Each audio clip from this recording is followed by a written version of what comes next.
Assalamualaikum warahmatullahi wabarakatuh. Kali ini Mimin akan membahas komik baru yang berjudul Mengambil Alih Akademi dengan Bermodalkan Sebuah Pisau. Komik ini bergenre action, drama, fantasi, dan juga school life. Dan tidak perlu berlama-lama lagi, mari saja kita mulai ceritanya. Dan untuk sekarang, cerita berganti di sebuah tempat di saat Gyoma yang sedang ingin mendaftarkan klubnya. Namun sangat disayangkan, staf di sana meremehkan Gyoma karena melihat name tag yang dipakai oleh anak itu. Gyoma sadar akan hal itu dan dia menegaskan selama mengikuti prosedurnya seharusnya tidak ada masalah. Tapi karena kadet khusus itu mereka berasal dari orang-orang keluarga biasa, staf ini malah semakin yakin jika tidak ada instruktur yang ingin menjadi pembimbing klub anak itu. Dan dia juga menegaskan, dilihat dari latar belakang pria itu, seharusnya anak itu sadar diri dengan background miliknya. Mengingat pengalaman di kehidupan sebelumnya, untuk menangani situasi seperti ini, diam itu adalah pilihan yang tepat. Tapi sangat disayangkan, sekarang Gyoma sangat ingin menghajar muka wanita itu. Sesaat setelahnya Gyoma menelpon seseorang dan dia menceritakan jika dia mendapat masalah di kantor administrasi.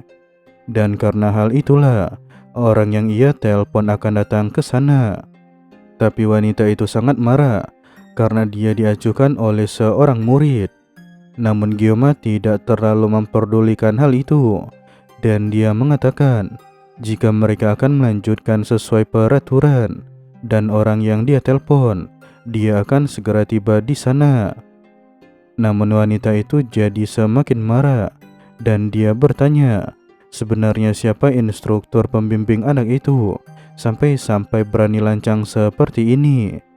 Tapi wanita itu, dia juga menyombongkan dirinya dan meminta anak pria itu untuk tidak terlalu sombong karena dirinya adalah teman dekatnya sepupu kepala sekolah. Tapi Gyoma tidak peduli dan dia membelakangi wanita itu. Dia juga memerintahkan kepada wanita itu untuk tidak membuat kegaduhan. Dan karena dirinya sangat tidak dihormati, itu membuat wanita ini marah dan berteriak. Akan tetapi secara tiba-tiba, pintu ruangan terbang membentur dinding dan seorang wanita masuk ke dalam sana. Saat media memasuki ruangan, Gyoma menyuruh wanita itu untuk menjaga ucapannya karena orang yang datang itu, dia itu adalah instruktur pembimbing klubnya. Sempat terjadi perbincangan kecil di antara mereka berdua. Namun intinya, jika yang meminta tolong itu adalah Kang Gyoma, maka media sama sekali tidak mempermasalahkannya meskipun dia sedang sibuk. Dan ketika mengingat jika anak itu ada ujian tertulis minggu depan, media meminta Gyoma memberikan dokumen yang diperlukan dan dia akan mengurus semuanya. Dan lewat ke beberapa saat kemudian, layaknya sebagai orang yang dihormati, media langsung mendapatkan perhatian khusus dari para staf. Namun wanita sombong itu sangat panik karena yang dia hadapi adalah kepala sekolah. Ketika wanita itu ingin menjelaskan kesalahpahaman, namun media tidak peduli. Karena itu sudah jelas-jelas wanita itu menilai seseorang dari latar belakang seorang murid. Dan dengan sangat santai, media melemparkan selembar kertas dan dia memerintahkan wanita itu untuk menyelesaikan dokumen tersebut dalam kurun waktu 5 menit. Dan untuk sekarang, cerita berganti di tempat Kang Gyoma. Media mengirimkan pesan bahwa registrasi klubnya sudah selesai dan mereka hanya butuh 1 orang lagi sampai klub itu resmi didirikan. Dan setelah semua kejadian itu, sekarang Gyoma mendatangi Pak Tua untuk mengambil senjata miliknya. Aku tidak tahu apa pendapat Pak Tua itu mengenai diriku, tapi sebagai mantan player, Pak Tua itu figur dengan hubungan love-hate. Setelah apa yang baru-baru ini terjadi, Head sepertinya lebih besar, tapi aku juga kasihan padanya. Blacksmith Baylan, salah satu NPC utama yang mengurus hampir semua hal yang berhubungan dengan persenjataan. Tapi sesaat setelah itu, Baylan mengambil senjata milik Kang Gyoma. Namun dia juga menjelaskan jika hasil tempaan sekarang melebihi dari kata sempurna dan memiliki special option. Dan saking terkejutnya akan hal itu, Gyoma tanpa sengaja berteriak memanggil nama Pak Tua, sehingga Baylan juga panik. Dan sekarang, cerita pun berganti di taman. Blessing of Painless menghilangkan semua rasa sakit, dan waktu pengaktifannya sudah ditingkatkan. Yang awalnya berdurasi 40 detik, sekarang menjadi 50 detik, dan cooldown time selama 12 jam. Meski bertambah 10 detik, tapi angka itu tetaplah besar.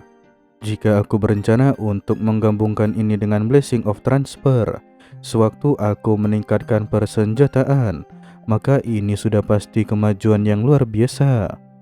Biasanya aku mengeluh soal tidak bergunanya blessing ini, tapi Blessing of Painless yang ku miliki itu sangatlah berguna bagi Blessing Commander Class. Dan ketika mengingat perkataan Baylan yang sebelumnya, Gyoma pun penasaran dan mengecek informasi tentang Murasame. Senjata yang sebelumnya berada di rank E, sekarang meningkat menjadi D rank. Namun penasaran dengan notif yang lainnya yang selalu muncul di sana, akhirnya Gyoma menekan notif tersebut. Dan sesaat setelah itu, sebuah gambar muncul dan notif memberitahu dikarenakan enchantment yang sukses dan perkembangan dari weapon, maka special ability telah diberikan. Special ability itu hanya dapat diberikan melalui mana story dan diaktifkan secara random. Di tempat yang berbeda, saat ini tetua Kledi sedang depresi, sehingga dia membanting barang miliknya. Dia mengingat tentang ayahnya, yaitu Lehman von Beimhark, salah satu dari 7 pahlawan yang dikenal sebagai Mad Tiger. Tapi sayangnya, ayahnya telah meninggal 40 tahun yang lalu, sewaktu penaklukan Legion ke-6 Basement. Publik menyebutnya sebagai pahlawan terhormat dan memuji atas pengorbanannya. Tapi tepat setelah kematiannya, keluarga menerima serangan bertubi-tubi dari mereka yang ingin mengambil alih kekuatan. Untuk menyelamatkan diri, aku membawa racun di dalam jantungku. Aku juga mengadu domba seluruh saudaraku, sehingga mereka saling menghabisi satu sama lain. Dan pada akhirnya, aku mengembalikan ordo yang telah goyah dan melindungi keluarga peninggalan ayahku.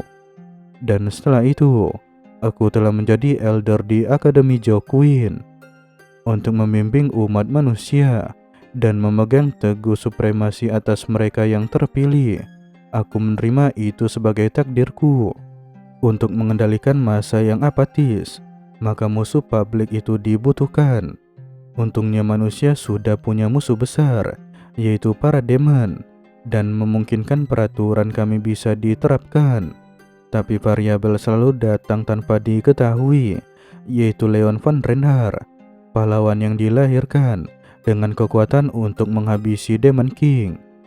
Perbedaan kekuatan manusia dan demon sangat besar, dan aku tahu bahwa kemungkinan Leon mengalahkan Demon King itu mustahil. Tapi founding hero yang telah menyegel Legion Commander pertama Lycan, legendanya itu patut untuk diingat, dan hal seperti ini tidak boleh terjadi lagi. Namun Kledi mengingat pertemuan pertamanya dengan seorang instruktur. Wanita itu memberikan sebuah penawaran untuk memberikan bantuan melawan orang yang dikatakan sebagai kandidat hero. Tapi Kledi menyadari bahwa wanita itu membuat perjanjian langsung dengan demon kelas Legion Commander, makhluk yang meninggalkan sisi kemanusiaannya demi menjadi setengah manusia setengah demon, yaitu adalah villain. Tapi karena mengurus Leon sudah memusingkan kepala, dan sekarang ditambah dengan kadet khusus yang bernama Kang Gyoma, itu menambahkan beban pikiran untuk Kledi.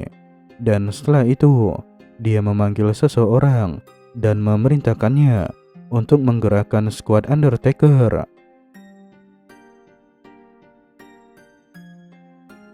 Dan cerita pun berakhir.